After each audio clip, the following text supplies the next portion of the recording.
Taphiin waancaa Nations League Croatia fi Spain gidduutti taasifame olaantummaa Spainiin golabameeti jiram. Luka Modric fi Ivan Perisic rukuttaa peenaalitii adda baastuu garee biyya isaaniitiif galchanis dhaloota warqee garee biyyaalessa Croatia waliin waancaa milkaa'uu hin dandeenye.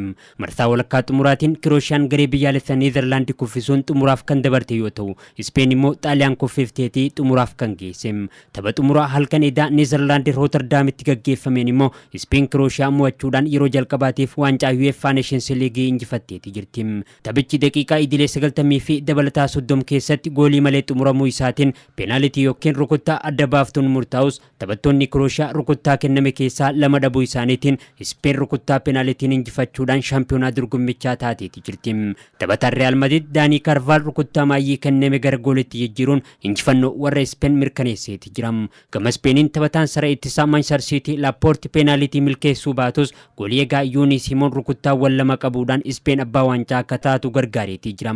Leenjisaan garee biyyaalessa Spain De La Fuente taphaan booda yaada kenneen haala kanaan mo'achuun keenya injifannoo keenya daran fooyya'aa taasisa jaanii jiran. Waggoota 10 booda waancaa jalqabaa kan injifatan gareen biyyaalessa Spain Portugalii fi Firaansitti aanuudhaan biyya sadaffaa waancaa kana fudhate ta'uu danda'aniiti jiran. Croatia fi kaapteenni isaanii Luka Modric immoo tapha intarnaashinaala irratti waancaa milkaa'uuf ammallee hiree biraa eeguudhaaf dirqamaniiti jiru.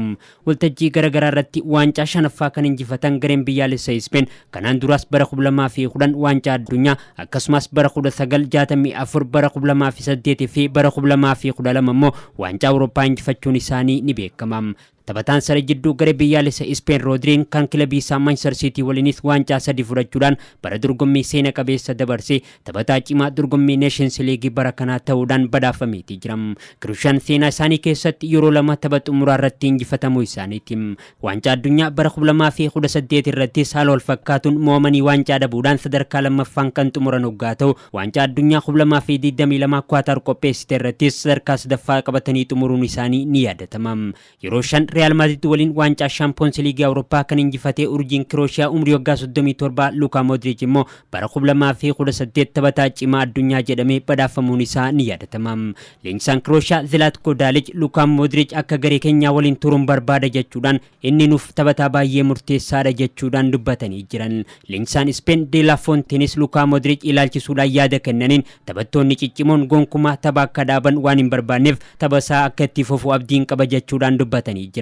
Luka Modric imala tapha intarnaashinaala waancaaadhaan goolabuudhaaf ijibbaata godhu itti fufuudhaaf waancaa Awurooppaa bara dhufu irratti hirmaachuuf dhiisuun isaa ammatti wanni mirkanaa'e hin jiru. Tapha kanaan dura tapha sadarkaa taphatameen Xaaliyaan 3-2 Neezerlaandii injifachuudhaan sadarkaa sadaffaa qabattee xumuruu mirkaneeffatteeti jirti. Federico Di Marco, David Fratisii fi Federico Chiesa taphattoota gooliiwwan injifannoo Xaaliyaan galchan yoo ta'an, Steven Bergwijn fi jijjiiramee gara dirree kan seene Jorginho Wijnaldum gooliiwwan Neezerlaandii mo'amurraa hin baraarree taphattoota lakkoofsisanidha.